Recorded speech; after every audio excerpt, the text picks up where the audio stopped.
You ask Tiger to solve. This deals with linear equations with one unknown.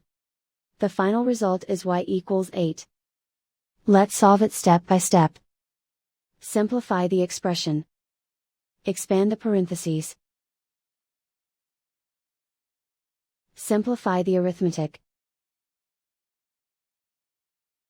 Group all constants on the right side of the equation.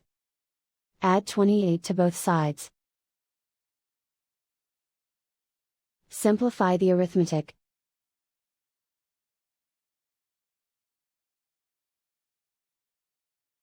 Isolate the y. Divide both sides by 7. Simplify the fraction. Find the greatest common factor of the numerator and denominator.